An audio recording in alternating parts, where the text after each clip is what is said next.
ভালোবাসার নতুন নতুন গল্প পেতে চ্যানেলটি সাবস্ক্রাইব করে পাশে থাকা বেল বাটনে ক্লিক করুন। ঋতু আসতেছে, ওকে নিতে বাস স্ট্যান্ডে যা। ও কেন আসতেছে? আর কয়দিনের জন্য? কয়দিনের জন্য না, ও এখন থেকে এখানেই থাকবে। এই শোনো, চ্যানেলটি সাবস্ক্রাইব করে ঘন্টাটি বাজিয়ে দিও কেমন?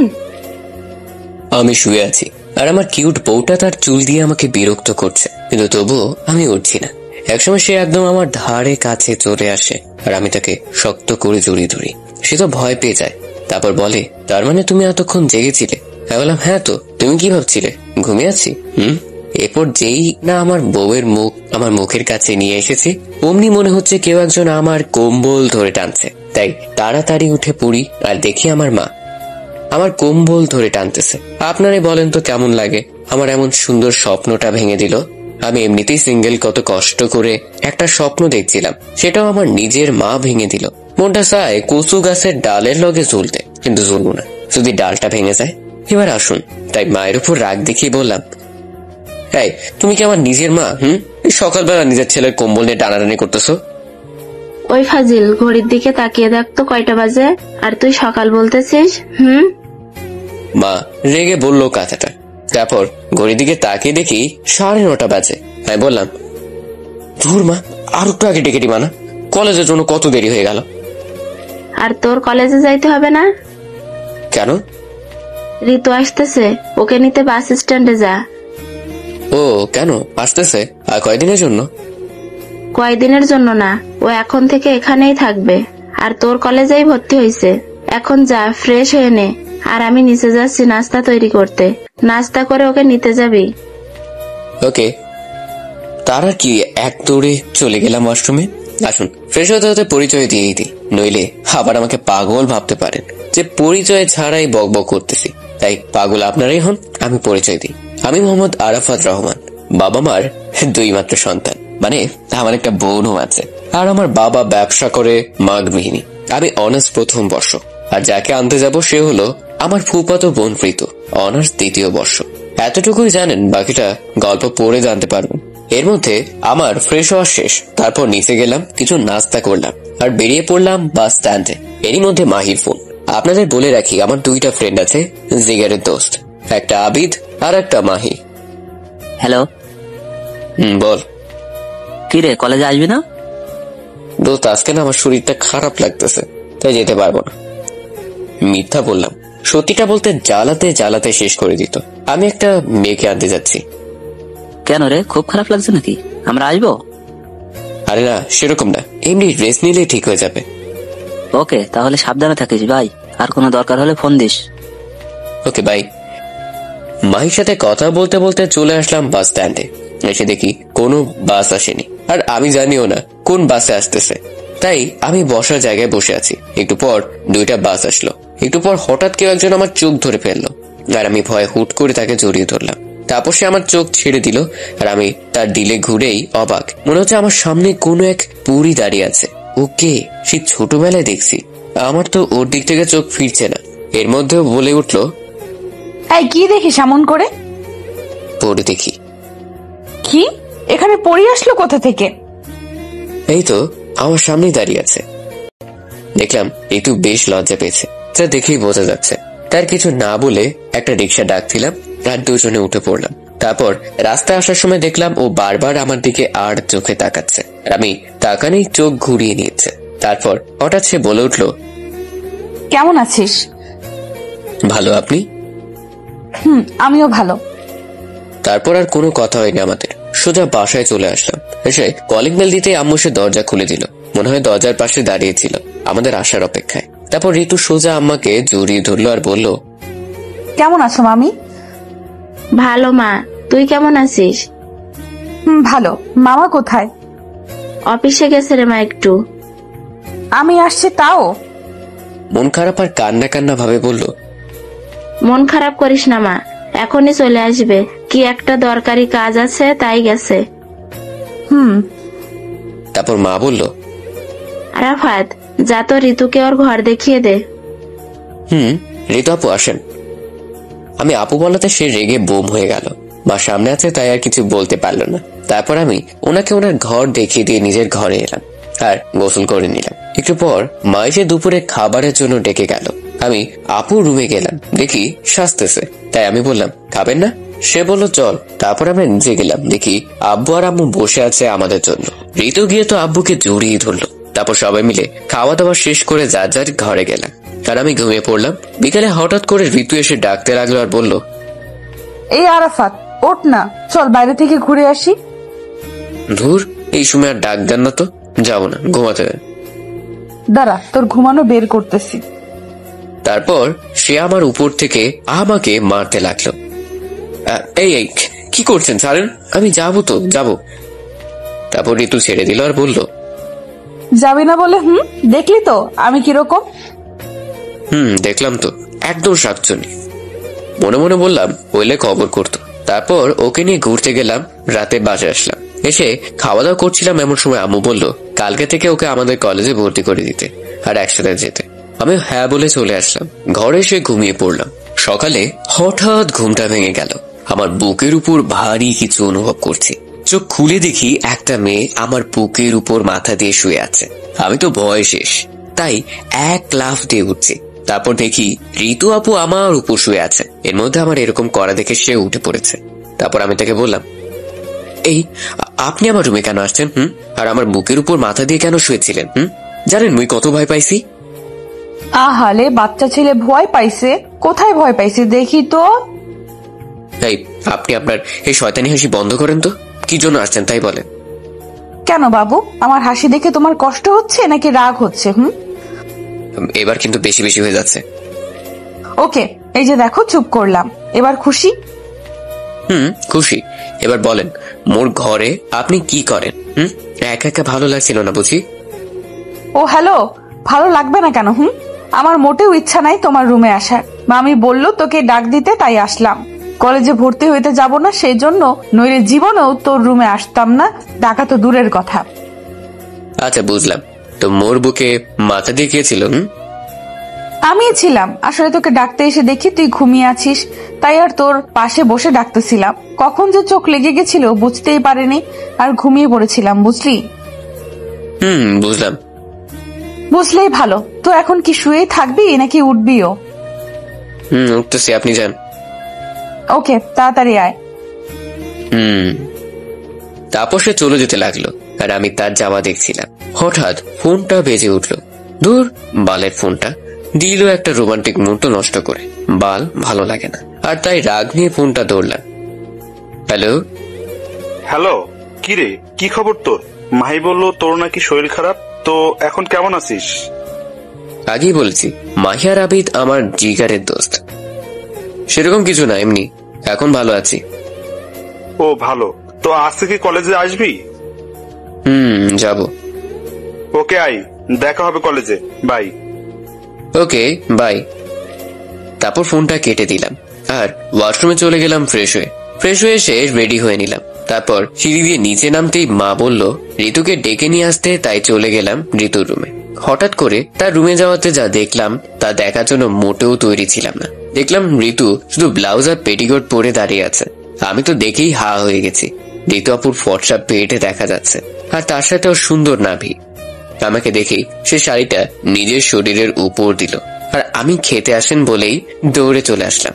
এসে সোজা খাওয়ার টেবিলে বসলাম। আমাকে দেখে মা বলল, কে রে, ঋতু কই?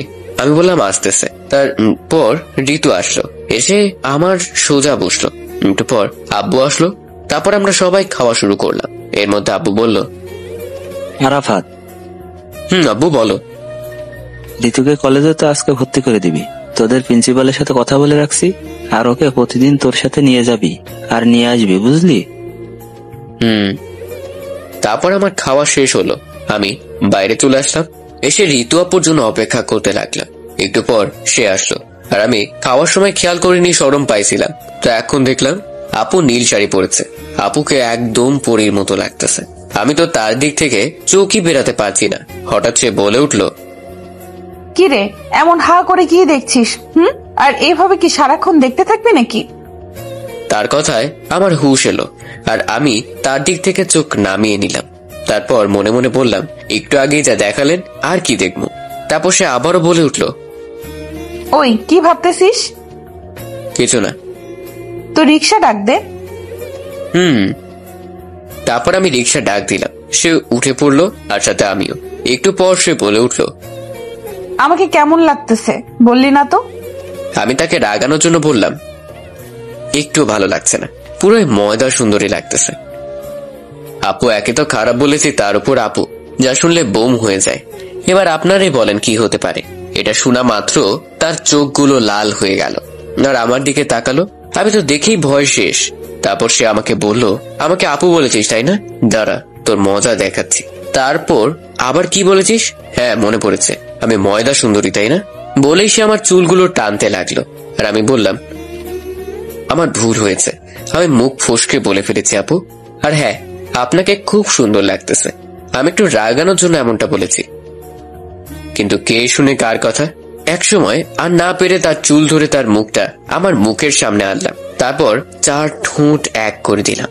এমনটা হওয়ায় সে পাথরের মতো হয়ে গেল। টানা 5 মিনিট পর তাকে ছেড়ে দিলাম। তারপর কেউ আর কারো দিকে তাকাচ্ছি না, আর কথাও হয়নি। এভাবে কলেজে চলে আসলাম।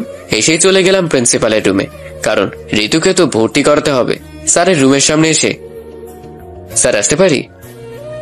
আরে আরাফাত রে, আসো আসো, ভিতরে আসো, বসো।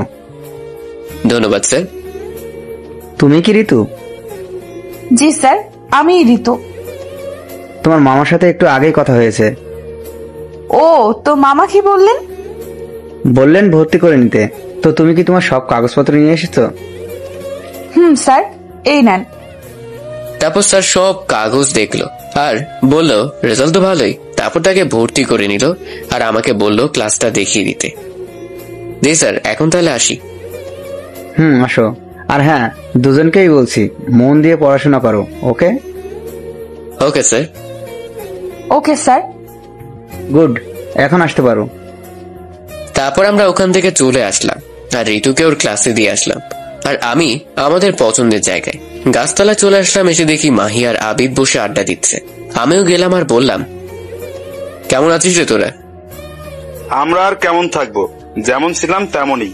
কিন্তু তুই তো মনে হয় ভাবিকে নিয়ে খুব ভালো আছিস, তাই না? মানে তোর কটা ঠিক বুঝলাম না।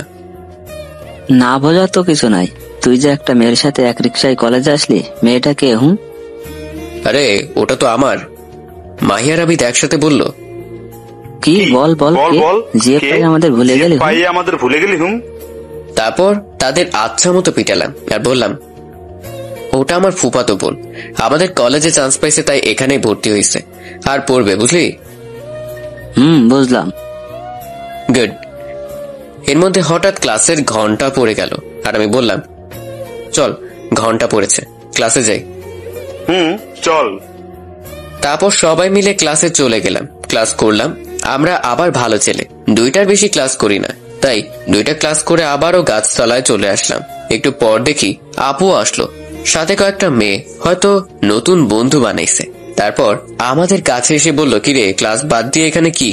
তারপর আমরা পিছনে তাকালাম আর আবিদ বলল, এটাই ভাবি না? তাই তো মনে হচ্ছে। চুপ শালা, মুখ বন্ধ করে রাখতে পারিস না? তারপর ওরা চুপ হয়ে গেল আর আমি আপুকে বললাম, এমনি ভালো লাগছে না, তাই ক্লাস করিনি। ও, তো আপনি এখানে? আমারও। চল বাসায় যাই।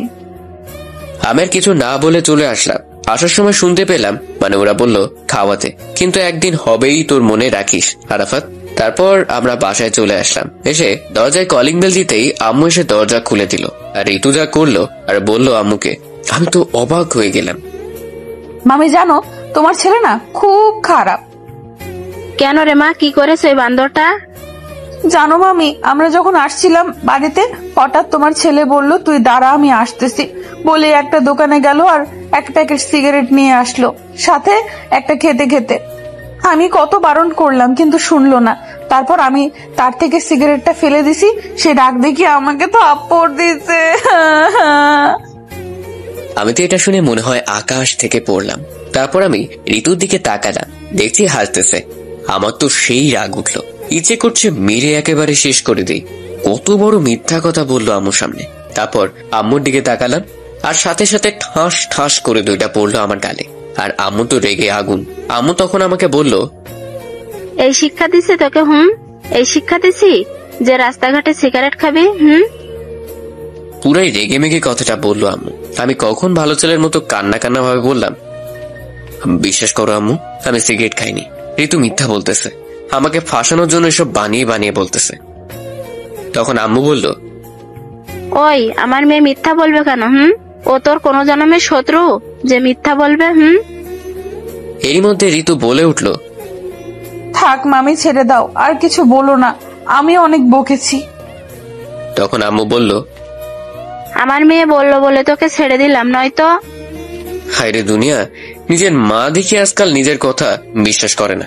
কোথাকার বালের মেয়ে তার কথা বিশ্বাস করে, যে কিনা মিথ্যা বলতে ওস্তাদ। এরই মধ্যে আম্মু আবারও বলে উঠল, আর যেন কোনোদিন না শুনি। আমি শুধু মাথা নেড়ে চলে আসলাম ঘরে। ঘরে এসে আমার তো খুব রাগ হচ্ছিল। ঋতুর বাচ্চা কেমনি এটা করতে পারলো আমার সাথে? কেন আমাকে এসব বললো? কথাই বলবো না ওর সাথে। তারপর ওয়াশরুমে চলে গেলাম। একটু পর বাইরে আসলাম, এসে দেখি আবিদ ফোন দিছে। আমি ফোনটা ধরলাম। হ্যালো। হ্যালো, কি খবর? বাসায় পৌঁছেছিস? বাসায় তো পৌঁছেছি, কিন্তু খবর ভালো না। কেন, কি হয়েছে? শোন তাহলে। তারপর সব খুলে বললাম। তারপর বললাম, খুব রাগ হচ্ছে রে ভাই, ঋতুর বাচ্চাকে একটা শাস্তি দিতেই হবে। তখন আবিদ বলল, শোন, এখন সব ঠিক করে নে, ঝামেলা করিস না, আমরা তো আছি নাকি, ঠিক একটা শাস্তি দিয়ে দিব, ভরসা রাখ আমাদের উপর। ওকে, কিন্তু তোরা আমার সাথে থাকবি তো? মানে শাস্তি দিবি তো? অবশ্যই, তোর সাথে এমনটা করেছে, শাস্তি না দিলে হয়? ওকে, তাহলে এখন রাখি ভাই। Okay bye. তারপর ফোনটা কেটে দিলাম। একটু পর দেখি ঋতু আসলো আমার ঘরে। আমি দেখেই মুখ ঘুরিয়ে নিলাম। তখন ঋতু আমার কাছে আসলো আর বলল, রেগে আছিস আমার উপর? না তো মুখ ঘুরিয়ে আছিস কেন? এমনি। সরি, প্লিজ আমাকে মাফ করে দাও, আমি তোমাকে এভাবে মামির কাছে মার খাওয়াতে চাইনি। কি মেয়ে দেখছেন, মার খাওয়াইয়া এখন বলতেছে চাইনি? তারপর ঋতু আবারও বলল, প্লিজ তুমি আমাকে মাফ করে দাও, প্লিজ। আসলে সকালে তুমি আমাকে আপু বলেছিলে, আর আমাকে ভালো লাগছিল না বলেছিলে, তাই রাগে এমনটা করেছি, প্লিজ সরি। তখন আমি মনে মনে ভাবলাম আর বললাম, এত করে যখন বলছে তখন মাফ করেই দিই, আর আমাদের তো প্ল্যান আছেই তোমাকে শাস্তি দিব। হঠাৎ সে আবারও বলে উঠল, বুঝেছি, মাফ করনি, তাকাও তো আমার দিকে। আমি তাকালাম, আর সাথে সাথে সে আমার চুল শক্ত করে ধরে আমার মুখ তার মুখের সামনে নিয়ে গেল আর 4 ঠোঁট এক করে দিল। আমি তো মূর্তির মতো হয়ে গেছি। ভাবতে পারিনি ঋতু এমনটা করবে। এভাবে 5 মিনিট থাকার পর ঋতু আমাকে ছেড়ে দিল আর বলল, মামি খেতে ডাকতেছে, নিচে আসো, বলেই চলে গেল। আমি তখন ভাবতে লাগলাম, একটু আগে কি হলো? আর হঠাৎ মনে হলো ঋতু তো আমাকে তুমি করে বলল, তার মানে কি ও কি আমাকে ভালোবাসে নাকি? ধুর, আমি সব কি ভাবতেছি, ও কেন আমাকে ভালোবাসবে? তারপর আর কিছু না ভেবে নিচে চলে গেলাম খেতে। তারপর খেয়ে দিয়ে রুমে চলে আসলাম, এসে ঘুমিয়ে গেলাম। বিকেলে হঠাৎ ফোনটা বেজে উঠলো। আমি লাফ দিয়ে উঠি, দেখি কে ফোন করলো। তারপর ফোনটা হাতে নিলাম, দেখি মাহি ফোন করেছে। ধরলাম। হ্যালো। কি রে, কই তুই? এই তো দোস্ত, বাসায় ঘুমাইতেছি। অনেক ঘুমাইছিস, এখন তাড়াতাড়ি রেডি হয়ে বটতলায় চলে আয়। ওকে, আসতেছি, 10 মিনিট। ও, আপনাদের বলে রাখি, আমরা বটতলা নামের এক জায়গায় আড্ডা দিই। তারপর আর কি, উঠে ফ্রেশ হলাম, রেডি হয়ে বেরিয়ে পড়লাম বটতলায়। একটু পর চলে আসলাম বটতলায়। এসে দেখি হারামি 2টা বসে আছে। আমি গেলাম। আসছিস? বস। মামা, 3 কাপ চা দাও তো। ভাই, আমি আজকের বিলটা দিবনি। ওকে। আমাদের তো ভূতে ধরছে, তাই না? এই সামান্য চায়ের বিল দিয়ে তোর ট্রিট শেষ? ওটি হচ্ছে না মামা। ঠিক বলেছিস, শালা তো দেখি আমাদের ঠকাতে আসছিল, এখন নিজেই ঠকে গেল। মনে মনে বললাম, শালারা ধরতে পারছে রে, ধুর। তারপর একটু ভাব নিয়ে বললাম, আমি চায়ের বিল দিতে চাইলাম যাতে তোদের টাকা বাঁচে। তোরা তো শুনলি না, আমাকে যা নয় তা বলতেছিস। ভালো মামা, তুমি এখন যতই ভাবলাও কাজ হবে না, তোমাকে কিন্তু খাওয়াতেই হবে। ঠিক আছে, ঠিক আছে, খাওয়াবো।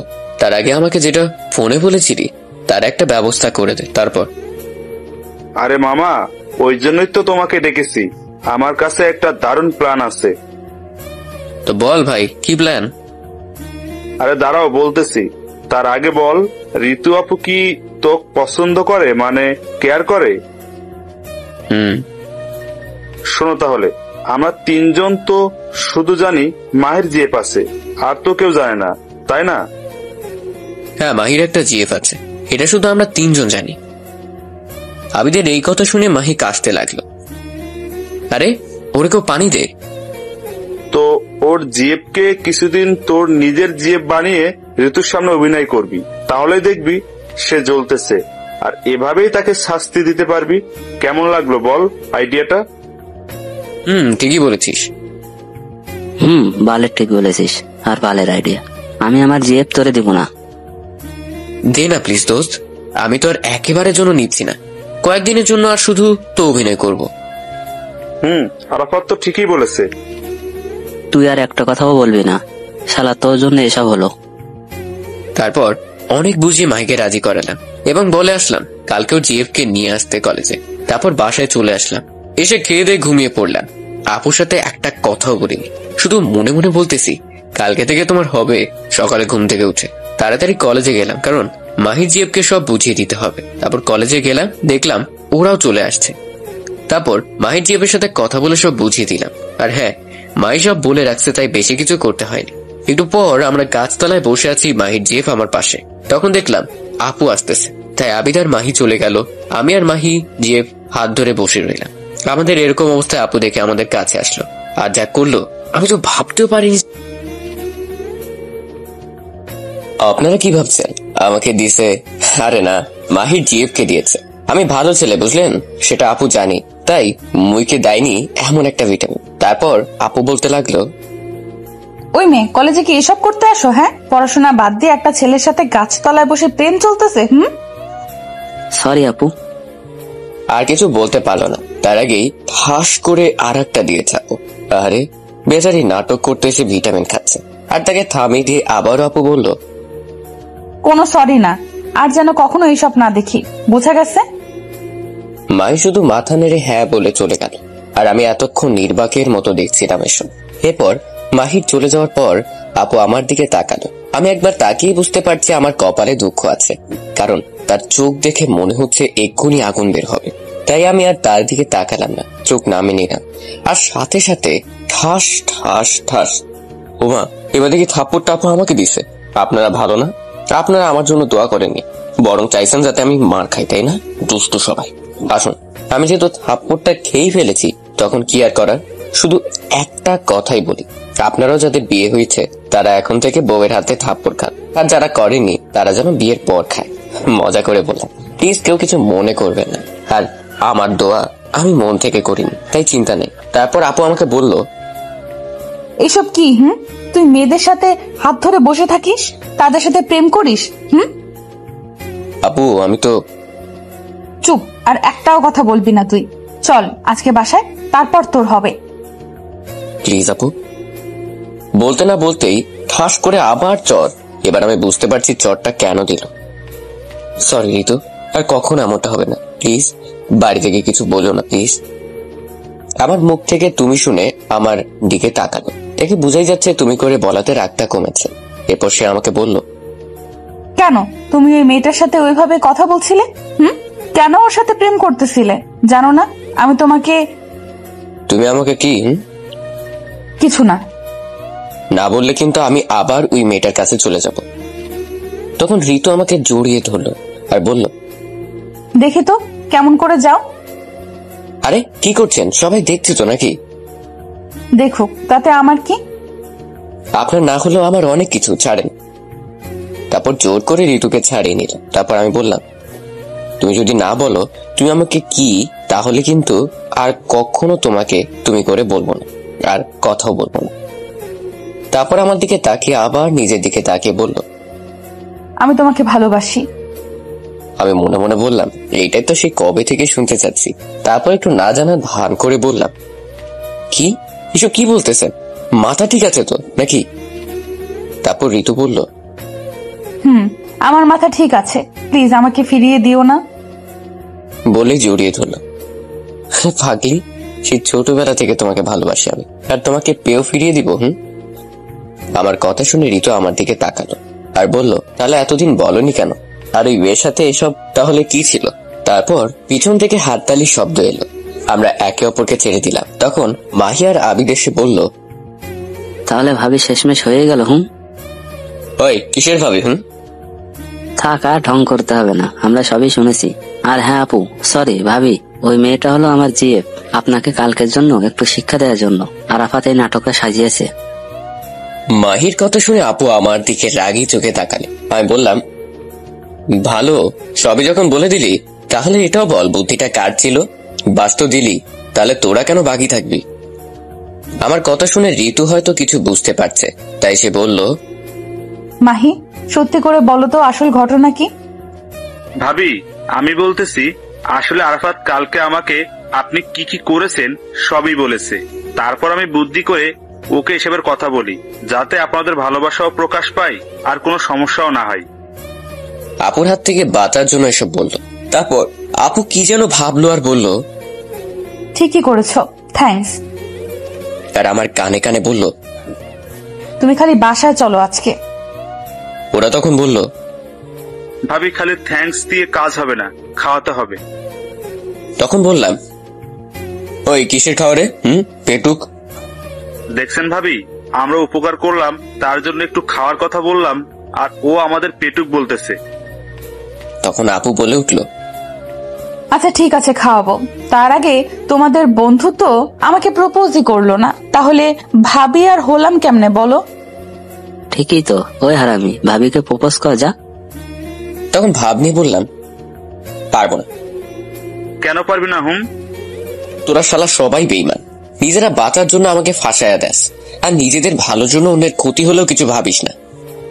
দূর, বাদ দে তো এসব, আর প্রপোজ কর।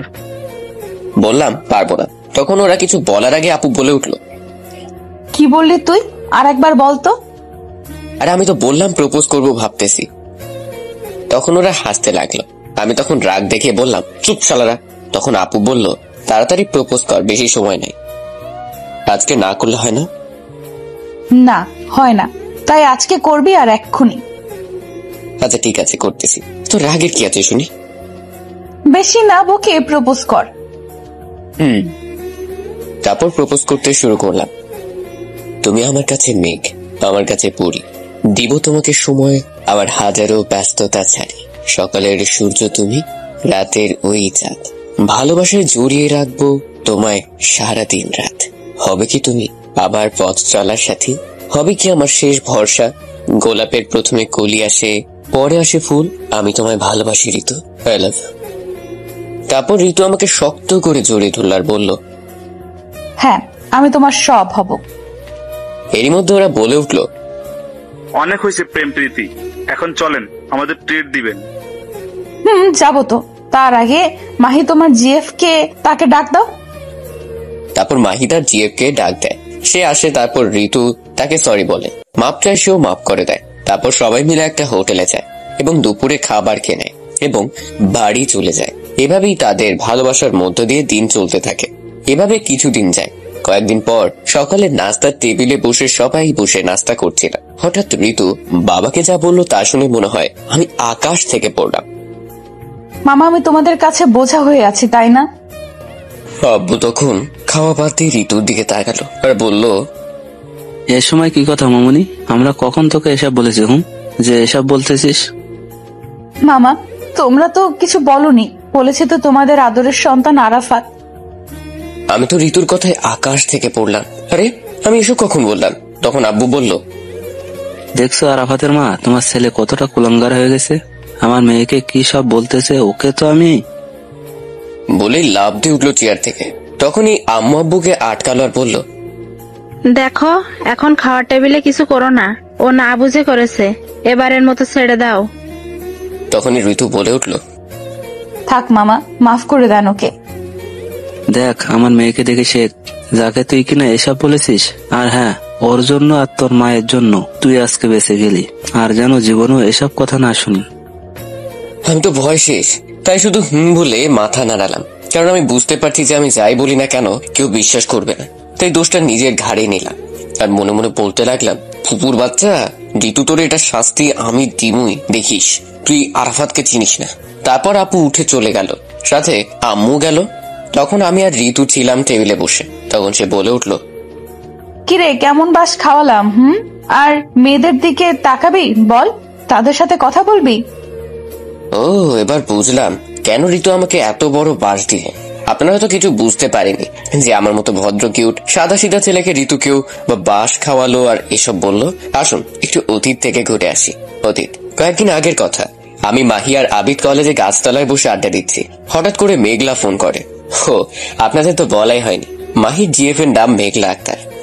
আমরা ভালোবেসে মেঘলা বলে ডাকি। টুকু মাহি ভালোবেসে মেঘলা বলে ডাকে, তাই আমরাও ডাকি। আমরা জিগারের দোস্ত কিনা। তারপর মাহি ফোনটা ধরে তখন মেঘলা বলে, কোথায় আছো তুমি? এই তো শোনা, আরাফাত আর আবিরের সাথে কলেজের সেই গাছতলায় বসে আছি। কেন, কি হয়েছে? আসলে আমি না একটু শপিং করতে যাব, তুমি কি আসতে পারবে প্লিজ? আচ্ছা ঠিক আছে, কোথায় আসতে হবে বলো, আমি আসতেছি। Thank you Babu. বিগ বাজার মলে চলে আসো। ওকে শোনা, আসতেছি, বাই। বাই, তাড়াতাড়ি আসো কিন্তু। ওকে। তারপর মাহি ফোনটা কেটে দেয়। আর আমরা তাদের দেওয়া দেখেই বুঝতে পারছি কে ফোন দিয়েছে। তাই আমি বললাম, কিরে মেঘলা কোথায় যেতে বললো? দোস্ত তুই কিভাবে বুঝলি মেঘলা ফোন দিছিল? শোন, তোর থেকে আমার বুদ্ধি একটু বেশি, বুঝলি? আর তোরা যে উম্মা শুরু করেছিস সবাই বুঝতে পারবে। যাই হোক, কোথায় আর কেন যেতে বললো তাই বল। আসলে মেঘলা একটু শপিং করতে যাবে, তাই বিগ বাজারে যেতে বললো। ঠিক আছে, যা যা। রাগ করিস না প্লিজ, বুঝতেই তো পারছিস। ঠিক আছে যা। তারপর মাহি চলে গেল। তখন আবিদ বলল, মাহি তো চলে গেল ওর জিএফ এর কাছে, তো আমরা এখানে থেকে আর কি করব? চল কোথাও থেকে ঘুরে আসি, সাথে মেয়ে দেখাও হবে নি নতুন নতুন। ঋতু জানতে পারলে আমার খবর করে দিবে। আরে ধুর, ও কেমনে জানবে? আমরা তো দুজনেই যাব। ওকে চল তাহলে। তারপর আমি আর আবিদ বাইক নিয়ে চলে গেলাম একটা মলে। হ্যাঁ, আপনাদের একটা কথা বলে রাখি, আমি এরই মধ্যে নতুন বাইক কিনেছি। তারপর আমরা মলে কয়েক পাক দিয়ে মলেরই একটা রেস্টুরেন্টে এসে বসলাম। তারপর কফি খেতে লাগলাম। একটু পর আবিদের একটা ফোন আসে আর সে উঠে চলে যায়। তখন আমি বসে আছি একা। হঠাৎ একটা মেয়ে এসে আমাকে আরাফাত বলেই জড়িয়ে ধরলো। আমি তো পাথর হয়ে গেলাম। তারপর তাকে ছাড়িয়ে দিলাম আর বললাম, কে আপনি? আরে শাকিলা, তুই কোথা থেকে? চিনতে পারছিস তাহলে? কি যে বলিস, তোরে চিনবো না কেন? তাও ঠিক, আমরা তো একসাথে পড়ছি, তাই না? এবার বল তুই এখানে? আসলে তুই তো জানিস আমার বিয়ে হয়েছে আর আমি ঢাকায় থাকি, আর কয়েকদিন পর আমার এক বন্ধুর বিয়ে, তাই এখানে এসেছি। ও ভালো। আচ্ছা, তোর নাম্বারটা দে তো। এই নে, 019331956। দুইটা দিলাম না, আপনারা হয়তো আমাকে জ্বালাতন করবেন। তারপর আমি আর শাকিলা কিছুক্ষণ হেসে হেসে কথা বললাম। আমি হঠাৎ খেয়াল করলাম কেউ একজন শাকিলা আমাকে জড়িয়ে ধরার পর থেকে আমার দিকে তাকিয়ে আছে। আমি তার দিকে তাকিয়ে তো অবাক। আরে এটা তো ঋতু। এখন আমার কি হবে আল্লাহ জানে। এরই মধ্যে শাকিলা বলে উঠলো, আজকে আসি রে, বাই। ভাই। তারপর সে চলে গেল আর আমি দাঁড়িয়ে রইলাম। তারপর ঋতু আমার কাছে আসলো। আমি বললাম, ঋতু তুমি যা ভাবছো। আর বলতে পারলাম না, ঠাস ঠাস করে দিল আর বলল, তুই এতটা খারাপ একটা মেয়েকে জড়িয়ে ধরেছিস? তারপর সে চলে গেল। এরই মধ্যে আবিদ এসে বলল, বন্ধু কিছু মনে করিস না, আমি শাকিলার আসার পর থেকে এখন পর্যন্ত সবই দেখছি, চিন্তা নাই, সব ঠিক হয়ে যাবে। বুঝি না সব খালি আমার সাথেই কেন হয়। বাদ দে, চল বাসায় যাই। চল। তারপর আমরা বাসায় চলে আসলাম। আস্তে আস্তে রাত হয়ে গেছে, তাই এসেই শুয়ে পড়েছি। সকালে কি হলো আপনারা তো জানেনই। আসুন এখন বাস্তবে ফিরি। বাস্তব। তখন ঋতুকে বললাম, চোখে দেখা সবসময় ঠিক হয় না আর সত্যি হয় না। যার জন্য আমার সাথে এমনটা করলেন সেটা আসলে সত্যি নয়। ও আমার কাস্ট ফ্রেন্ড ছিল আর ওর বিয়ে হয়ে গেছে। এতদিন পর দেখা, তাই এমনটা করেছে। আর আপনি কিছু না জেনেই ভালো, খুব ভালো থাকেন বলে উঠে চলে আসলাম। তখন ঋতু ভাবতে লাগলো, আসলে তো আমার খোঁজ নেওয়া উচিত ছিল। আমি কিছু না জেনে শুনে আরাফাতের সাথে এরকম করলাম। সে যদি আমাকে ভুল বুঝে ছেড়ে চলে যায়, না, এ আমি কি করলাম? বলেই কান্না করতে লাগলো। তখনই মা এসে বলল কি হয়েছে।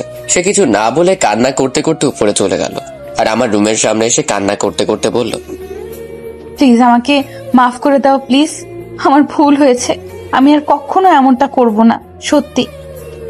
প্লিজ আপনি এখন ন্যাকা কান্না করবেন না তো, আমার ভালো লাগছে না, যান এখান থেকে। আর হ্যাঁ, আমি আপনাকে ভালোবাসি না, যান। নিজে ভালোবাসার মানুষকে ভুল বুঝে সন্দেহ করে, তাকে না ভালোবাসাই ভালো। প্লিজ আরাফাত, তুমি এসব বলো না, তুমি এসব বললে আমি কিন্তু সুইসাইড করব। যা খুশি করেন, জানতো আমি আপনাকে আর দেখতেও চাই না। আচ্ছা ঠিক আছে, ভালো থেকো, বাই। আমি তোমাকে সন্দেহ করি তো, আসলে আমি তোমাকে ভালোবাসি, তাই আমি এমনটা করি। আর হ্যাঁ, তুমি যেহেতু কখনো আমার এই মুখ দেখতে না চাও, আমি ওর দেখাবো না, বাই। তারপর ঋতু দৌড়ে নিচে চলে গেল, আর টেবিলের উপর থেকে ফল কাটার ছুরি দিয়ে নিজের হাত কেটে ফেললো। তখন মা এসব দেখে দৌড়ে রান্নাঘর থেকে ঋতুর কাছে আসলো, এসে চিৎকার দিয়ে উঠলো আর বললো কি হয়েছে, কেন সে এমনটা করলো। ঋতু কিছু না বলে মায়ের কোলে জ্ঞান হারিয়ে ফেললো। এরই মধ্যে আমি মায়ের চিৎকার শুনে দৌড়ে নিচে চলে আসি। এসে দেখি ঋতুর হাত থেকে রক্ত পড়ছে, যা দেখে আমার পায়ের নিচ থেকে মাটি সরে গেল। আমি ভাবতে লাগলাম যে ঋতু তাহলে সত্যি সত্যি সুইসাইড করলো। না, আর ভাবতে পারছি না। এরই মধ্যে মা বলে উঠলো, দেখো আরাফাত, ঋতু কি করে ফেলেছে, তুই কিছু একটা কর। মা তুমি কান্না করো না, আমি এক্ষুনি ওকে হাসপাতালে নিয়ে যাচ্ছি। বাবা, তাই কর, আমার মেয়েটাকে তুই বাঁচা। তারপর আমি ঋতুকে কোলে তুলে নিয়ে গাড়িতে বসালাম, আর নিজে গাড়ি চালিয়ে ঋতুকে হাসপাতালে ভর্তি করে দিলাম। কিছুক্ষণের মধ্যে আবিদার মাহিও চলে আসলো। আমি ওদের দেখে জড়িয়ে ধরে কান্না শুরু করে দিলাম।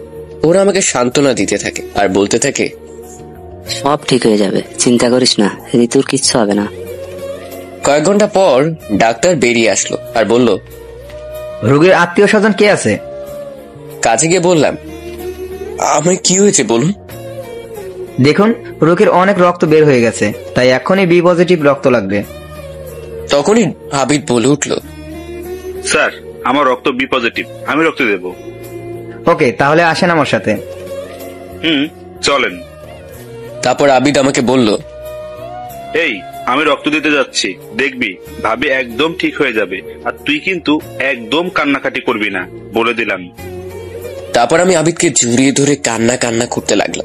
তখনই আবিদ বলে উঠল, কান্না করতে মানা করলাম না তোকে?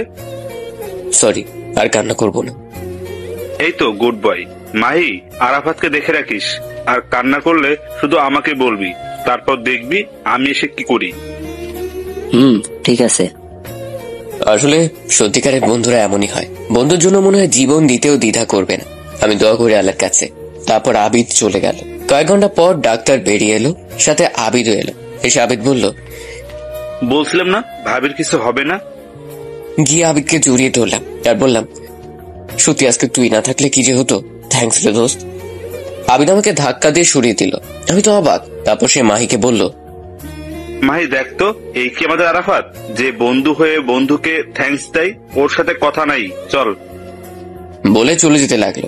আমি বুঝতে পেরে আটকাইলাম আর তাদের সামনে গিয়ে কান ধরলাম আর বললাম, সরি। না না, কি বলতেছি, বন্ধুদের তো নো সরি নো থ্যাঙ্কস। এবার তাহলে বুঝেছিস? বলেই ওরা দুইজন আমাকে জড়িয়ে ধরলো।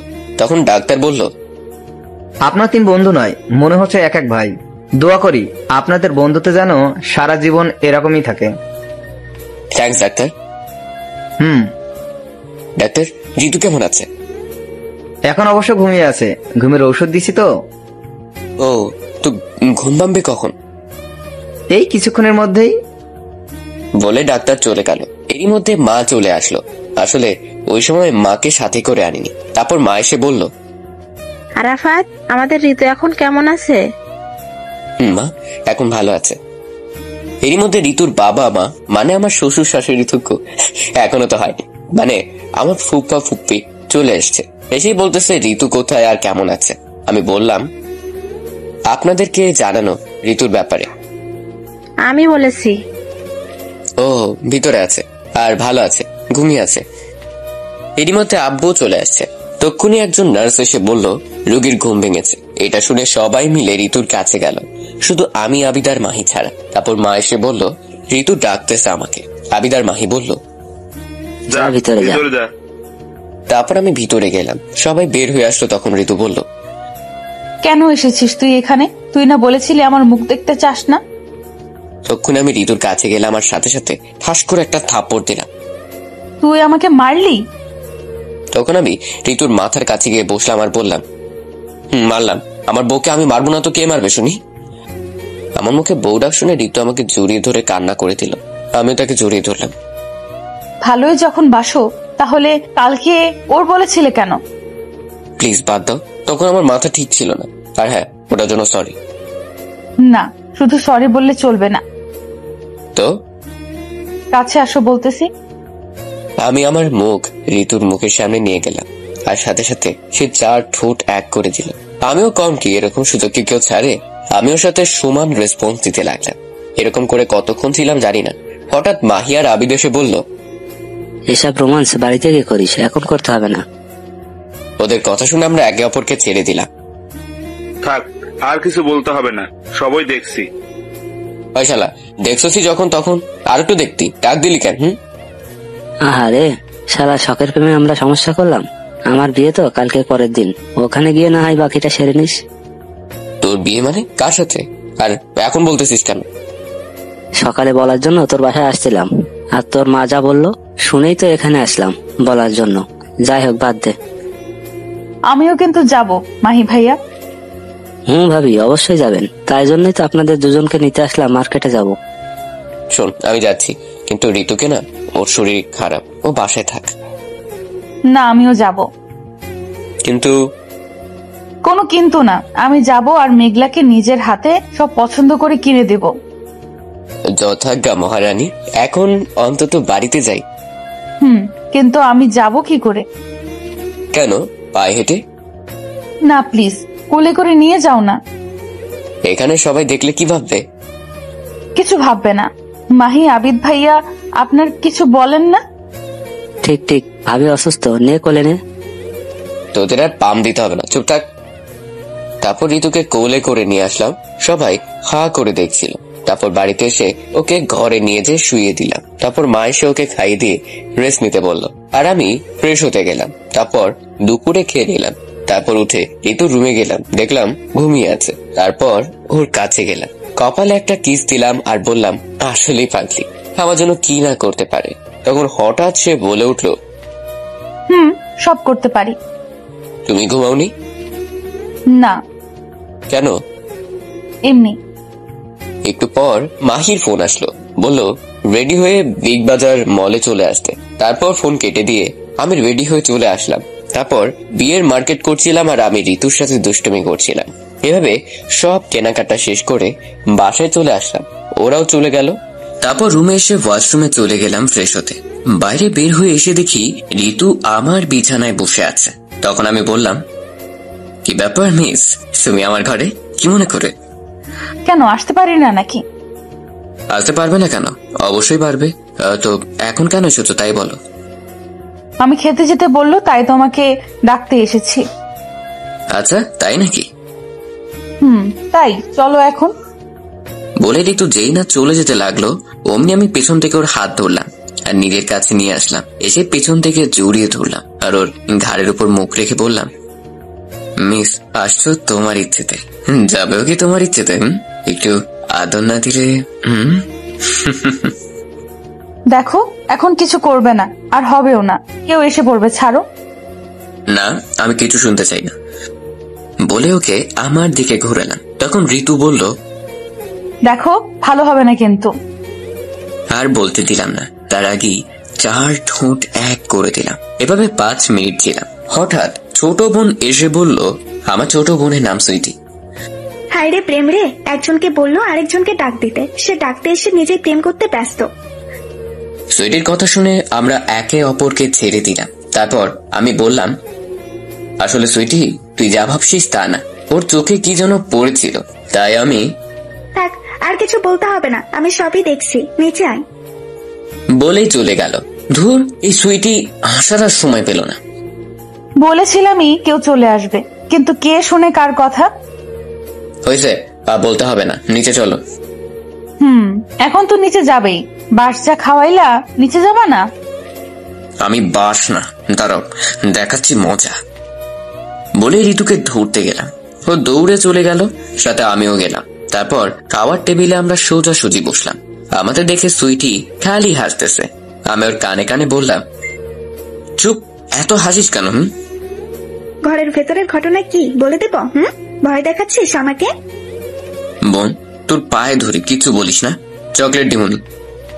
ওকে, মনে থাকে জানো। অবশ্যই। তারপর আমরা খেতে লাগলাম সবাই মিলে, আর আমি ঋতুর পায়ে সুড়সুড়ি দিচ্ছি। ও খেতে পারতেছে না। এরই মধ্যে মা হঠাৎ বলে উঠল, আরাফাত শোন। মা বলো। বলছিলাম কি, ঋতু তো বড় হয়েছে, তো আমরা সবাই মিলে ঠিক করছি ওরে বিয়ে দিব। তুই কি বলিস? মায়ের এই কথা শুনে আমি মনে হয় আকাশ থেকে পড়লাম। তখন আমি ঋতুর দিকে তাকালাম, দেখি সেও আমার দিকে তাকিয়ে আছে। এরই মধ্যে মা আবারও বলে উঠল, কিরে বল। মা এত তাড়াতাড়ি ওর বিয়ে দিবা? আরো পরে দাও, আগেও পড়াশোনা শেষ করুক। ছেলেটা খুব ভালো, আর ছেলের বাবা মা বলেছে বিয়ের পরও তাকে পড়াবে। এইদিকে এইসব শুনে আমার বুকে ব্যথা অনুভব করলাম, তাই আর বেশি কিছু না বলে শুধু বললাম, যা ভালো হয় করো, বলেই ঘরে চলে আসলাম। তখন মা বলল, এটা কি হলো? ও ঘরে গেল কেন? থাক, বাদ দাও তো মা, যে চাই যাক, তুমি বিয়ের কথা বলো। কিন্তু তাও। বাদ দাও না মামি, এইসব বিয়ের কথা পরে না হয় দিও, আরাফাত যখন অমত দিচ্ছে। না ঋতু, তাদের ইচ্ছে তোকে তাদের ছেলের বউ বানাবে। তারপর তারা একটু কথা বলে খাবার শেষ করলো। তারপর ঋতু আমার রুমে আসলো। হঠাৎ চলে আসলে যে? কেন আসছি জানো না? কিন্তু সবাই কি ভাববে? বারে বারে এইদিকে আমার ভালোবাসার মানুষকে আমি হারাতে চলেছি, আর তুমি ভাবতেছো কে কি ভাবলো। এতটা ভালোবাসো আমাকে? আর কিছু না বলেই ঋতুকে জড়িয়ে ধরলাম আর বললাম, আমি তোমাকে ছাড়া বাঁচবো না। আমি তো ঠিক আছে, আমরা মাহির বিয়ে হয়ে গেলে আমাদের ভালোবাসার কথা বলবো সবাইকে, ঠিক আছে? তারপর হঠাৎ মাহির ফোন আসলো। আমি ধরলাম। সে বলল, সকাল সকাল চলে আসিস, কিন্তু অনেক কাজ আছে। ওকে। তারপর ফোন কেটে দিয়ে ঋতু ওর ঘরে গেল। আমি শুয়ে পড়লাম আর ভাবতে লাগলাম, আমি কি সত্যি ঋতুকে হারিয়ে ফেলবো? তারপর কখন যে ঘুমিয়ে গেছি মনে নেই। সকালে ফোন বাজতেছে, আমি ঘুম চোখে নাম না দেখেই দৌড়লাম। হ্যালো। ওই শালা, কিসের হ্যালো? কই তুই? এই তো বাড়িতে। কেন, কি হয়েছে? কেন, কি হয়েছে? দেখ তো কয়টা বাজে, তোকে কখন আসতে বলেছি? তখন ঘড়ির দিকে তাকিয়ে দেখি 7টা বাজে। তারপর আমি বললাম, 5 মিনিট আসছি বন্ধু, দাঁড়া। তারপর ফোন কেটে দিয়ে কোনো রকম ফ্রেশ হয়ে চলে গেলাম মাহির বাসায়। তারপর থেকে শুরু হলো কাজ আর কাজ। হঠাৎ ফোন আসলো, দেখি ঋতু ফোন দিয়েছে। হ্যালো। খাইছো দুপুরে? না, এখন খাবো কেন, সময় হোক, খাবনি। তুমি খাইছো? সময় আবার কখন হবে? দেখো তো কয়টা বাজে। ঘড়িতে দেখি 3টা বাজছে। হায় হায়, কাজের খেয়ালই নাই যে কয়টা বাজে। তারপর সে বলল, তাড়াতাড়ি খেয়ে নাও। আর শোনো। বলো। সন্ধ্যায় তাড়াতাড়ি রেডি হয়ে থেকো, আমি নিতে যাবনি। ওকে। তারপর ফোন কেটে দিলাম। আবারও কাজে মন দিলাম, খাবার কথা মনেই নাই। এভাবে সন্ধ্যা হয়ে গেল। আমি ঋতুকে নিতে গেলাম। ঋতু রুমে গেলাম, গিয়ে দেখলাম সে একটা নীল শাড়ি পরে আছে, মনে হচ্ছে একটা পরী বসে আছে আমার সামনে। তারপর সে চোখে কাজল দিল, মেকআপ করেনি, এমনিতেই যে সুন্দর। তারপর সে ঠোঁটে লিপস্টিক দিতে লাগলো। আমি বললাম, এটা দিও না। তুমি কখন আসলে? একটু আগে। আর হ্যাঁ, ওটা দিও না, আমার ওসব পছন্দ না। ওকে। তারপর ঋতুকে নিয়ে চলে গেলাম মাহির বাসায়। তারপর সবাই মিলে আনন্দ করে গায়ে হলুদের অনুষ্ঠান শুরু হলো। আর আমরা, মানে আমি আর আবিদ, শুধু মেয়েদের সাথে টাঙ্কি মারতে লাগলাম। হঠাৎ দেখি ঋতু আমাকে ধরে নিয়ে একটা ঘরে গেল। তখন আবিদ বলল, আজকে তুই শেষ। তখন তাকে দেখি ঋতুর চোখ দিয়ে আগুন বের হচ্ছে রাগে। কি হয়েছে, এভাবে ঘরে আনলে কেন? কেন আসছি জানিস না তুই? না বললে কেমনে জানবো? মেয়ে দেখলেই টাঙ্কি মারতে ইচ্ছে করে, তাই না? ওকে, তোর টাঙ্কি মারা বের করব। সরি, আসলে। কোনো সরি না, দাঁড়া তুই। বলেই সে একটা লাঠি দেখতে পেল আর হাতে নিয়ে বলল, এবার কি হবে বল?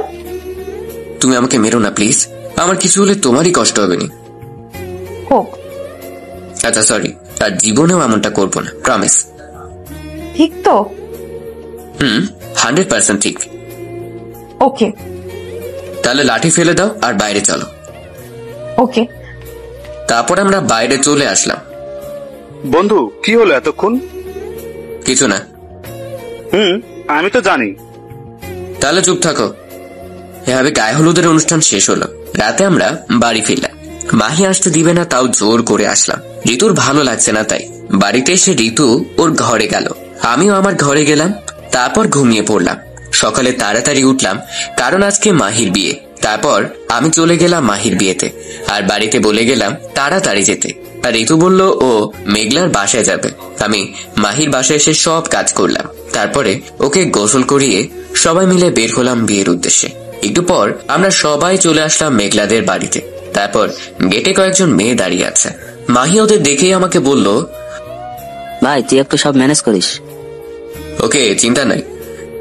তারপর আমরা ওদের কাছে গেলাম। তখন সবাই বলে উঠলো, আসেন দুলা ভাই আসেন, শরবত খান। সে না হয় বর শরবত খাবে, কিন্তু আপনাদের তো চিনলাম না।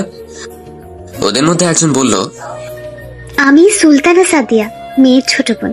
আর এ হলো আমার খালাতো বোন আরিফা, এ হলো আমার চাচাতো বোন রিমা। এভাবে পরিচয় করিয়ে দিল। তখন আমি বললাম, আচ্ছা তার মানে আপনারা আমার বেআইন, তাই তো? তখন আবিদ আমার কানে কানে বলল, বন্ধু সাদা কিন্তু আমার, ওকে কিছু বলিস নাই। আমি তো অবাক। আবিদ এসে আমার বেআইনকে ওর বলে চালিয়ে দিল। ওকে, তারপর বলল ওরা সবাই যে শরবত খান।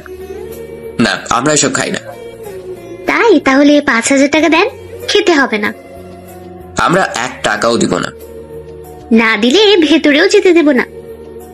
সমস্যা নাই, তোমাদের মেয়ে বসে আছে আমার বন্ধুকে বিয়ে করার জন্য, আমরা না হয় ফিরেই যাই। মাহি চল বলে যেতে লাগলাম। মাহি তো হা হয়ে সব দেখছে। হঠাৎ ঋতু বলে উঠল, তোমরা আরাফাতের সাথে পারবে না, ও একটা বদমাইশের হাড্ডি, তার চেয়ে ভেতরে যেতে দাও। এই তো ঋতু আমাকে চিনে মনেই নাই। তারপর ওরা রাগে ফুঁসতে লাগলো, আর আমরা ভিতরে গেলাম। তারপর বিয়েটা হয়ে গেল। তারপর আমরা বউ নিয়ে বাসায় চলে আসলাম। সবাই তো বউ দেখার জন্য চলে আসলো।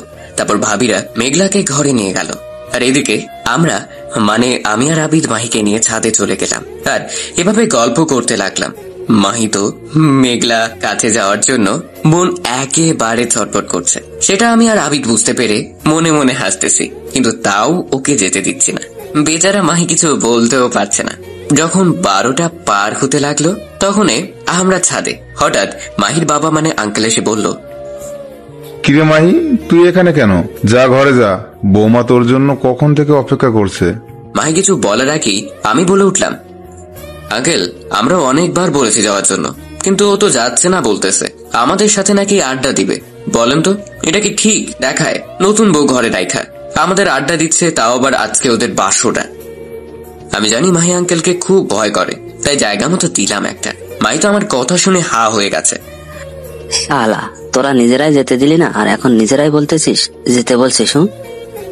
মাহি কিছু বলার আগেই আঙ্কেল আবারও বলে উঠল, কি হলো, এখনো এখানে দাঁড়িয়ে কি করিস? যা ঘরে যা। তারপর আঙ্কেল চলে গেল। মাহি আমাদের দিকে রাগি চোখে তাকালো আর বলল, আমাকে যেতে বলছিস তাই না? আরে কুল কুল, এত রাগের কি আছে? আমরা তো একটু মজা করলাম। চল তোকে ঘরে দিয়ে আসি। আজকে আর কিছু বলবো না, পরে সব ঠিকই নেবো, দেখিস। ওকে। তারপর আমরা মাহিকে ওর বাসর ঘরের সামনে নিয়ে আসলাম। এসে তো দেখি ঋতু ভাবিরা দরজা আটকে রাখছে। ভাই কিছু একটা কর, নইলে আজ আর আমার বাসর হবে না। আহারে বেচারা, ওকে কিছু একটা করতেছি। হাজার হোক তুই আমার বন্ধু বলে কথা। তারপর আমরা সবাই মিলে বাসর ঘরের সামনে গেলাম। ভাবিরা কি দেবর বাসর করবে নাকি? মাহি কিছু বলছে না, শুধু আমার দিকে তাকাচ্ছে। আমি বুঝতে পারলাম ঘটনা, তাই বললাম, ভাবি এসব আবার বলা লাগে নাকি? তোমরা কি করনি নাকি? জানো না বুঝি যে জিজ্ঞেস করতেছো? যদি নাই করে থাকো তাহলে বলো, আমি আর আবিদ আছি তোমাদের জন্য। মাহিকে আজকে যেতে দাও, ওর বউ অপেক্ষা করতেছে। ভাবিরা তো ছাড়বেই। অনেক কষ্টে মাহিকে ঘরে পাঠালাম। এই মধ্যে ঋতুর দিকে তাকিয়ে দেখি আমার দিকে চোখ লাল করে তাকিয়ে আছে। আমি তো ভয়ে শেষ। তারপর আর একটু মজা করে ভাবিরা চলে গেল, আর আমি আর আবিদও যেতে লাগলাম। হঠাৎ কোথা থেকে ঋতু এসে বলল, আবিদ ভাইয়া তুমি যাও, তোমার বন্ধুর সাথে আমার কথা আছে। আচ্ছা। তখনই ঋতু আমার কলার ধরে একটা ঘরে নিয়ে গেল আর দরজা বন্ধ করে দিল। তখন আমি বললাম, কি ব্যাপার, দরজা বন্ধ হলে কেন? চুপ, একটাও কথা বলবি না তুই। আমি বুঝলাম সে এখনো রেগে আছে। রেগে আছো? দাঁড়া, তোর মজা দেখাচ্ছি। বলেই আমার গলা চেপে ধরল। ছাড়ো, কি করছো? লাগছে তো, মরে যাব। যা, তুই মরেই যা। তুই মরে গেলে আর ভাবিদের সাথে টাঙ্কি মারতে পারবি না। আচ্ছা, আর কখন এমন হবে না, প্লিজ ছেড়ে দাও। কিন্তু সে ছাড়ছে না, তাই আমি বাধ্য হয়ে ওর মাথার পিছনে হাত দিলাম আর চুল মুঠো করে ধরে তার ঠোঁট এক করে দিলাম। আমার এমনটা করায় ঋতু মনে হয় বরফ হয়ে গেছে। একটু পর আমি তাকে ছেড়ে দিলাম। একটু পর শান্ত হয়ে ঋতু আমাকে বলল, কেন করো তুমি এমনটা? জানো না তোমার পাশে অন্য কাউকে ভাবতেও পারি না আমি, আর তুমি কি না? তখন ঋতুকে জড়িয়ে ধরলাম। তারপর ওকে বললাম, আরে পাগলি, আমি তো মজা করি সবার সাথে, তুমি বুঝো না? আর হ্যাঁ, আমি কখনোই তোমাকে ছাড়া অন্য কাউকে ভালোবাসবো না, প্রমিস। আর তোমাকে কখনো ছেড়েও যাব না। কিন্তু তাও এসব আর তুমি করবে না। আচ্ছা ঠিক আছে। তো রাতে তো খাওনি তাই না? সেটা আমি জানি। তুমি দাঁড়াও, আমি খাবার নিয়ে আসছি। বলেই সে নিচে চলে গেল খাবার আনতে। আমি তখন ভাবতে লাগলাম, আসলে পাগলিটা আমাকে অনেক ভালোবাসে। একটু পর ঋতু খাবার নিয়ে আসলো আর বলল, খেয়ে নাও। খাবো না। কেন? যদি কেউ খাইয়ে দেয় তাহলে তো খেতেই পারি। ওই, আমি কি তোমার বউ নাকি যে খাইয়ে দিব? বউই তো, আর শুধু বউ না, আমাদের ভবিষ্যৎ সন্তানের আম্মু তুই। বলেই পেছন থেকে জড়িয়ে ধরলাম। হয়েছে, এখন ছেড়ে দাও আর আসো তোমাকে খাইয়ে দিই। তারপর ঋতু আমাকে আর আমি ঋতুকে খাইয়ে দিলাম, কারণ আমি জানি সেও খায়নি। তারপর ঋতু আমাকে গুড নাইট দিয়ে মাহির সব কাজিনদের কাছে গেল ঘুমাতে। আর এইদিকে আমরা কয়েকজন বন্ধু মিলে ঘুমিয়ে পড়লাম। ওইদিকে মাহি আর মেঘলা ভালোবাসার সাগরে ডুব দিচ্ছে, কারণ আজকে তাদের ভালোবাসা সম্পূর্ণ হলো। সকালবেলা আমরা সবাই ঘুম থেকে উঠে কাজ করতে লাগলাম। এভাবে সকাল থেকে দুপুর হতে লাগলো। মেয়ের বাড়ির লোকজন সবাই আসতে লাগলো। আবিদের তো কোনো খবরই নাই, কারণ সাদিয়া আসছে না, ওর সাথেই ব্যস্ত। তারপর দুপুরে খাবার খাওয়ার পর সবাই চলে যেতে লাগলো। আর এইদিকে আবিদ সাদিয়ার নাম্বার নিয়েছে। আর হ্যাঁ, সাদিয়াও আমাদের কলেজেই পড়াশোনা করে, সেও আমাদের 1 বছরের বড়। আমি বুঝতেছি না আমাদের 3 বন্ধুর কপালে কি শুধু সিনিয়র মেয়েই আছে নাকি। তারপর এভাবে দিন চলে গেল, আমরাও বাসায় চলে আসলাম। তারপর থেকে আমরা মানে আমি আর ঋতু একসাথে কলেজে যাই আসি। মাহি আর মেঘলাও একসাথে আসে যায়। আবিদও সাদিয়াকে পটানোর চেষ্টা করছে। এভাবে কয়েকদিন চলে যায়। আজকে রবিবার কলেজে এসেই আবিদ বলল, বন্ধু, আজকে আমি সাদিয়াকে প্রপোজ করব। ওকে, করিস। বন্ধু, তুই একটা ভালো করে প্রপোজ বলে দে না প্লিজ। শেষমেশ আমাকেই আবার ধরলি তোরা। দে একটা বলে, এত করে যখন বলতেছে। তুই চুপ কর। দে না দোস্ত, প্লিজ। ওকে, দিতেছি, বেশি নাটক করতে হবে না। তারপর আমি আবিদকে প্রপোজ বলে দিলাম। ও তো সেই খুশি। একটু পর সাদিয়া আসলো। সাদিয়া আমাদের কাছে আসলো তখনই আবিদ ওর সামনে হাঁটু গেড়ে বসে একটা গোলাপ ফুল সামনের দিকে ধরে বলল, প্রপোজের কথা যা আমি শিখে দিলাম। দেখেছি তোমায় প্রথম যেদিন পড়েছি তোমার প্রেমে, থাকতে পারছি না আর তোমাকে ছেড়ে। ভালোবাসি তোমায়, ছেড়ে যাব না কখনো, তুমি ফিরিয়ে দিও না আমাকে। বড্ড বেশি ভালোবাসি তোমায়, তাই ভালোবাসার কথা বলতে করতেছি না দ্বিধা, তুমি শুধু আমার। I love you Sadia. তারপর সাদিয়া আবিদের ফুলটা নিল আর প্রপোজ অ্যাকসেপ্ট করলো। তারপর তারা একে অপরকে জড়িয়ে ধরলো। একটু পর আমি বললাম, হয়েছে, এখন তো ছেড়ে দে, এটা কলেজ। তারপর তারা একে অপরকে ছেড়ে দিল। তারপর আমি আবারও বললাম, চল আবিদ, আজকে তুই খাওয়াবি, আমাদের সেই দিন আমার থেকে খাইছিলে। ঠিক ঠিক, চল। তারপর সবাই মিলে রেস্টুরেন্টে গেলাম। সেখান থেকে খাওয়া দাওয়া করে সবাই যার যার জিএফ নিয়ে ঘুরতে বের হলাম। ওরা ওদের মনে চলে গেল আর আমি আর ঋতু আমাদের মতো এভাবেই সন্ধ্যার সময় বাসায় আসলাম। বাসায় আসতে মা ডাকছিল, তাই ওনার রুমে গেলাম। তখন মা বলল, দেখো তো ঋতুর জন্য ছেলেটা কেমন হবে। না দেখেই বললাম, বাদ দাও না, আমাকে এইসব দেখাচ্ছ কেন? তোমরা যা হয় করো। আরে একবার তো দেখো, তুই তো ঋতুর একটা ভাই, তাই না? তারপর মায়ের জোড়াজুড়িতে আমি ছবিটা দেখলাম, আর দেখেই আমি হা হয়ে গেলাম। একবার ছবির দিকে তাকাচ্ছি তো একবার মায়ের দিকে তাকাচ্ছি। মা দেখি হাসতেছে। তখন মা বলল, কি ভেবেছিস আমরা কিছু বুঝি না? আর সুইটি আমাদের সবই বলেছে। আরে গাধা, তুই না বললেই কি, আমরা তোর সাথেই ঋতুর বিয়ে দিতাম, আর সেজন্যই তো ঋতুকে আমাদের এখানে আনছি। কি? হুম। মা সেটা ঠিক আছে, কিন্তু ঋতুকে এসব বলবে না, ওকে? কেন? সারপ্রাইজ দিব। ওকে। আমি আর কিছু না বলে ঘরে চলে আসলাম। এসে ফ্রেশ হয়ে ঋতুর রুমে গেলাম। দেখলাম ও মাত্র ফ্রেশ হয়ে এসে আয়নার সামনে বসে আছে। আমি চুপি চুপি ওর কাছে গেলাম আর পেছন থেকে ওকে জড়িয়ে ধরলাম। আর ও কেঁপে উঠলো আর বলল, কে কে? আমি তোমার পিচ্চি হবু বর গো। ভয় পাইছো নাকি? ভয় পাবো না কেন? এভাবে হুট করে কেউ জড়িয়ে ধরে? সরি, কিন্তু কি করব বলো, তোমাকে দেখলে নিজেকে যে সামলাতে পারি না। তাই তো মশাই, আমাকে যদি পেতে চাও তো শাশুড়ি মা থুকু মামিকে আমাদের ভালোবাসার কথা বলতে হবে না। না থাক, বলবো না মাকে। কেন? বলে আর কি হবে বলো, বিয়ে তো আর দিবে না। তার চেয়ে বরং তোমার যার সাথে বিয়ে দিতে চায় তাকেই বিয়ে করো, সুখে থাকবে। তুমি এসব বলতেছো? কেন? তুমি জানো না আমি তোমাকে কত ভালোবাসি, আর তুমি কি না ভালো? তুমি চাও তো সবাই যাকে বলবে তাকে বিয়ে করি? আচ্ছা তাই হবে। এই বলে কিন্তু কান্না করতে করতে চলে যেতে লাগলো।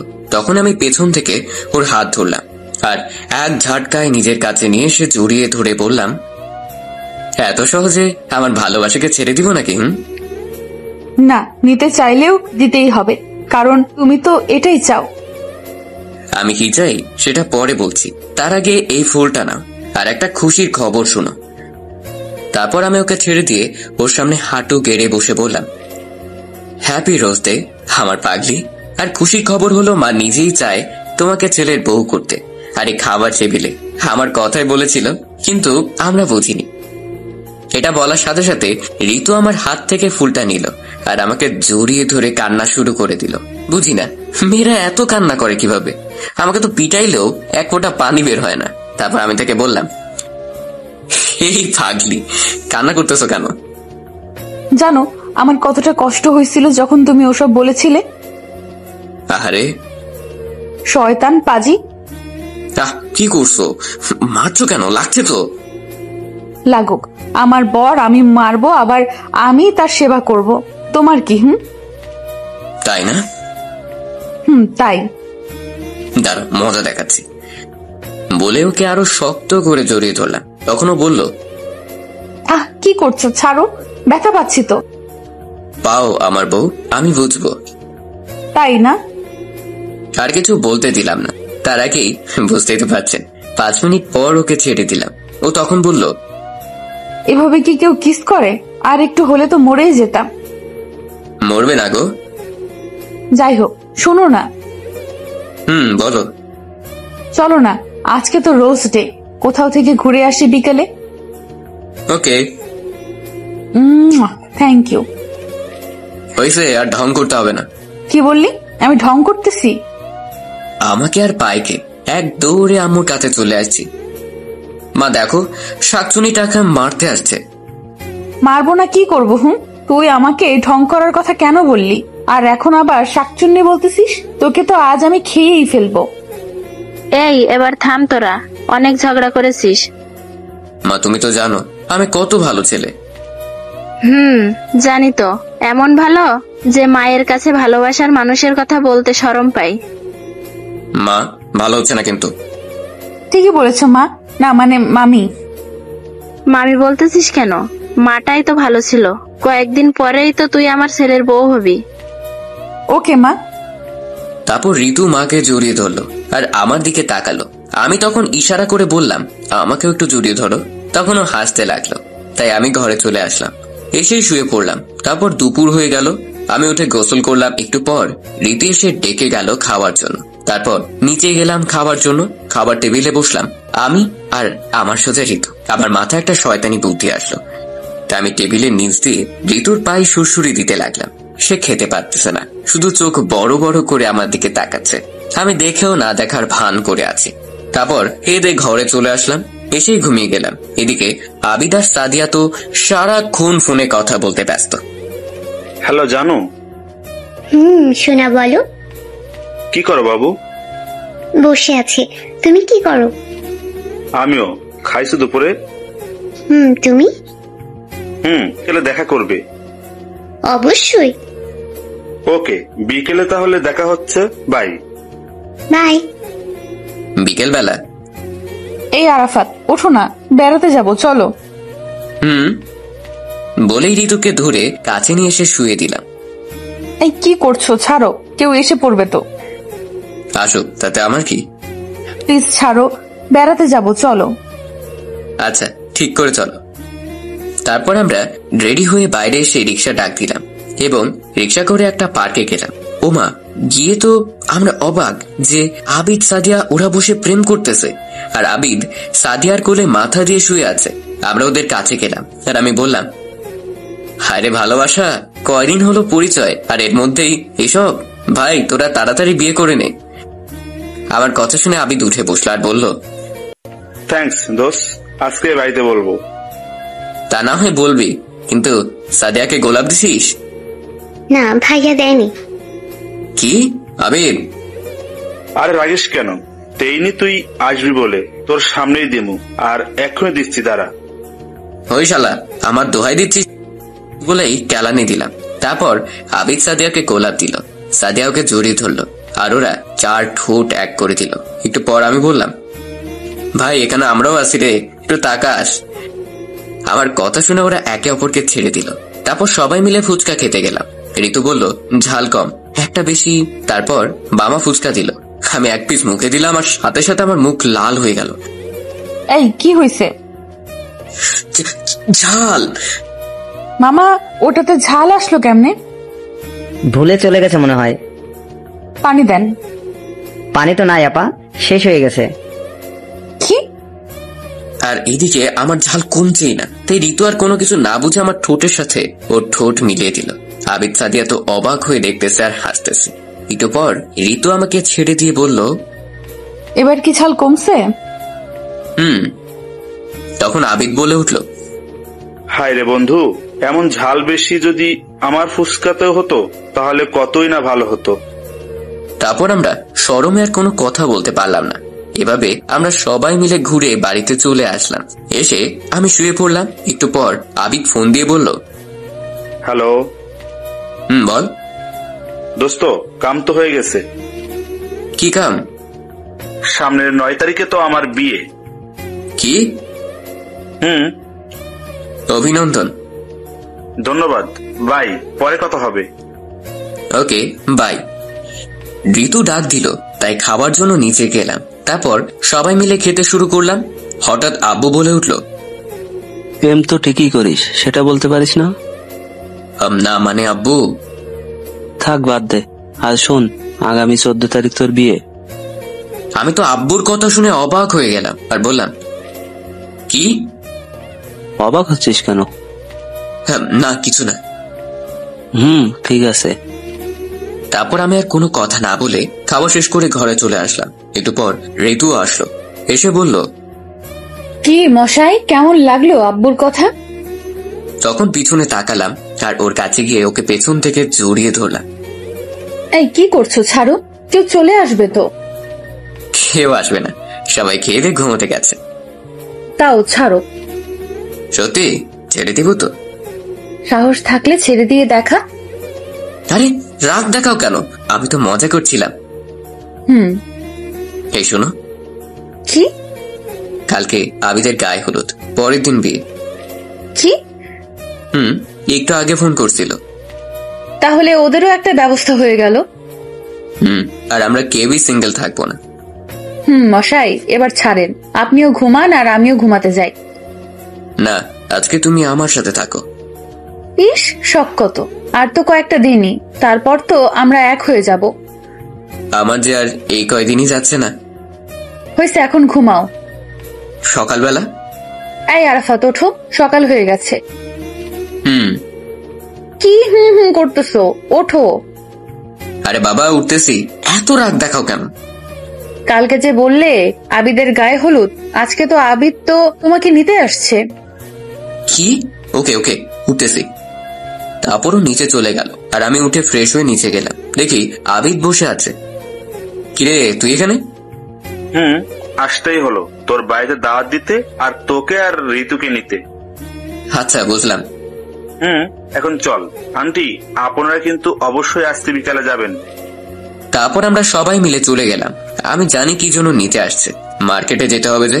একটু পর আমরা সবাই মিলে একটা মার্কেটে চলে আসলাম। ওমা, এসে দেখি মাহি, মেঘলা, সাদিয়া সবাই দাঁড়িয়ে আছে। আমরা ওদের কাছে যেতেই, কিরে এতক্ষণ লাগে তোদের আসতে? আর বলিস না, মেয়েদের সাজাতে কতক্ষণ লাগে জানিস না? ওই, এখন আমার দোষ তাই না? আমি সাজতেছিলাম, তুমি যে ঘুমিয়েছিলে তার বেলা। আচ্ছা বাদ দাও, চলো সবাই ভেতরে। তারপর সবাই মিলে বিয়ের মার্কেট করে বাসায় চলে আসলাম, কারণ বিকেলে আবার গায়ে হলুদ। তারপর বাসায় আসার সময় বলে আসলাম 14 তারিখ আমার আর ঋতুর বিয়ে। সবাই অভিনন্দন জানালো। তারপর বাসায় চলে আসলাম। বাসায় এসে গোসল করে খাওয়া দাওয়া করলাম, তারপর ঘুমিয়ে গেলাম। আসলে আমার শরীরটা খারাপ লাগতেছে, তাই আর ওর বাড়ির কোনো কাজে গেলাম না। বিকেলে তাড়াতাড়ি করে আমি আর ঋতু ওদের বাড়িতে চলে গেলাম। বাবা মা আজকে নাকি যাবে না। তারপর থেকে আমিও টুকটাক কাজ করতে লাগলাম। এভাবে সন্ধ্যা হয়ে গেল, আর তারপর থেকে গায়ে হলুদের অনুষ্ঠান শেষ হলো। রাতে আমরা আর বাড়িতে আসলাম না। পরের দিন সকালে তাড়াতাড়ি ঘুম থেকে উঠে আমরা সবাই কাজ করতে লাগলাম। তারপর দুপুর প্রায় হয়ে গেল, আমরা বর নিয়ে চলে গেলাম সাদিয়াতের বাসায়। তারপর বিয়েটা হয়ে গেল, সবাই বউ নিয়ে চলে আসলাম। রাতে আমি আর মাহি মিলে অনেকক্ষণ আবিদের সাথে মজা করে বাসর ঘরের কাছে আসলাম। এসে দেখি ভাবিরা দাঁড়িয়ে আছে। তারপর তাদের কোনো মতে বুঝিয়ে আবিদকে ঘরে ঢুকিয়ে দিলাম। তারপর কি হলো আবিদা সাদিয়া জানবে, কারণ আমি তো ভিতরে যাইনি, তাই বলতে পারবো না। শুধু এতটুকু জানি ওরা সুখের সাগরে ভাসতেছে। এভাবে কয়েকদিন চলে, আর 2 দিন পর আমার বিয়ে ভাবতেই আমার কেমন জানি লাগতেছে। তারপর আমি মাহি আর আবিদের বাসায় চলে গেলাম। তারপর ওদের বাসায় সবাইকে দাওয়াত দিতে ওদের নিয়ে চলে আসলাম মার্কেটে। সাথে ঋতু, সাদিয়া, মেঘলাও ছিল। তারপর সবাই মিলে মার্কেট শেষ করে বাসায় চলে আসলাম। ওদের বললাম কালকে তাড়াতাড়ি চলে আসতে, কারণ বিকেল আমার গায়ে হলুদ। বাসায় আসতে আসতে বিকেল হয়ে গেল, তাই এসে গোসল করে খাওয়া দাওয়া করে ঘুমিয়ে পড়লাম। রাতে ঋতু ডাকলো খাওয়ার জন্য, তাই ঘুম থেকে উঠে নিচে গেলাম খাওয়ার জন্য। তারপর আমি রুমে আসলাম, জানি ঋতু আসবেই, তাই দরজার পিছনে লোকালাম। ঠিক একটু পর ঋতু আসলো ঘরে। যেই না সে ঘরের ভিতর পা দিয়েছে, আমি পেছন থেকে দরজা বন্ধ করে দিছি। ওরও সেই ভয় পাইছে আর বলতেছে, এই কি করতেছো? দরজা বন্ধ করলে কেন? দরজা খুলে দাও। চুপ, কোনো কথা নয়। তারপর আমি আস্তে আস্তে তার কাছে যেতে লাগলাম। সে পেঁচাতে লাগলো। একসময় সে খাটে পড়ে গেল। আমিও ওর উপর শুয়ে পড়লাম আর বললাম, এবার কোথায় যাবে? দেখো প্লিজ, এমনটা করো না, আর তো একদিন। ভয় পাইছো নাকি? ধুর পাগলি, হয়তো মজা করছিলাম। ভয় পাবো না? এরকম মজা কেউ করে? আচ্ছা সরি। তাড়াতাড়ি ঘুমিয়ে পড়ো। বলেও চলে গেল আর আমি ঘুমিয়ে পড়লাম। পরের দিন সকালে ঋতু এসে আমাকে ডাক দিল। আমি ঘুম থেকে উঠে ফ্রেশ হয়ে নিচে গিয়ে দেখি বাড়িটা সুন্দর করে সাজানো হয়েছে। মাহি আর আবিদকে দেখলাম খুব কাজ করতেছে। আমার তো কোনো কাজ নাই। এভাবে সন্ধ্যা হয়ে গেল আর গায়ে হলুদের অনুষ্ঠান শুরু হলো। আমরা সবাই খুব মজা করলাম। রাতে আমি আর ঋতু, আবিদা, সাদিয়া, মাহি আর মেঘলা সবাই মিলে খুব নাচ করলাম। আসলে এই তো আমাদের এখানে থাকছে, তো তাই এখান থেকেই বিয়েটা হচ্ছে। তারপর সবাই যার যার মতো করে ঘুমিয়ে পড়লাম। পরদিন সকালে তাড়াতাড়ি ঘুম থেকে উঠলাম, কারণ আজকে আমার বিয়ে। তারপর ফ্রেশ হয়ে ঋতুর রুমে গেলাম। দেখলাম কয়েকজন মিলে ঋতুর সাথে মজা করছে। আমাকে দেখে একজন বলল, আরে দুলা ভাই যে আসেন, বউকে ছাড়া মন ছটফট করছিল বুঝি। বাকিরাও হাসতে লাগলো। কোনো কথা বললাম না, সোজা নিচে চলে আসলাম। তারপর দুপুর হয়ে গেল, আমাদের বিয়েটাও হয়ে গেল। এখন শুধু ভাবতেছি রাত কখন হবে। তারপর রাত হয়ে গেল, কিন্তু মাহি আর আবিদ আমাকে নিয়ে ছাদে গেল। বলতেছে চল আড্ডা দিব। আমি আগেই জানতাম এরা এমনই করবে, কারণ আমিও যে ওদের সাথে এমনটা করেছি। রাত 1টা বাজবে এমন সময় আব্বু আসলো। এসে বলল, কিরে ঘরে বউ রেখে এখানে কি করিস? যা ঘরে যা। আঙ্কেল, অনেকক্ষণ থেকে আমরাও বলছি, শুনছে না। দিল একটা বাস জায়গা মতো। তারপর আমি আমার বাসর ঘরের সামনে দাঁড়িয়ে আছি। ভিতরে যেতে কেমন জানি লজ্জা করতেছে। তারপর কোথা থেকে ভাবিরা আর ওই হারামি দুইটা এসে ধাক্কা দিয়ে ঘরে ঢুকিয়ে দিল আর বলল, সাবধানে বিড়াল মারিস। তারপর আমি ভিতরে ঢুকে দরজা বন্ধ করে দিলাম। ঋতু এসে আমার পা ধরে সালাম করলো আর বলল, যাও ওযু করে আসো, 2 রাকাত নামাজ পড়বো। তারপর আমি অজু করে আসলাম, তারপর নামাজ পড়লাম এবং ওখান থেকে ঋতুকে কোলে করে বিছানায় নিয়ে গেলাম। তারপর ওকে শুয়ে দিয়ে 4 ঠোঁট এক করে দিলাম এবং আমি ঋতুর বুকের উপর থেকে শাড়ির আঁচল থেকে দিয়ে ওর বুকে মুখ ডুবিয়ে দিলাম। প্রতিদিন ভালোবাসার নতুন নতুন গল্প পেতে চ্যানেলটি সাবস্ক্রাইব করে পাশে থাকা বেল বাটনে ক্লিক করুন।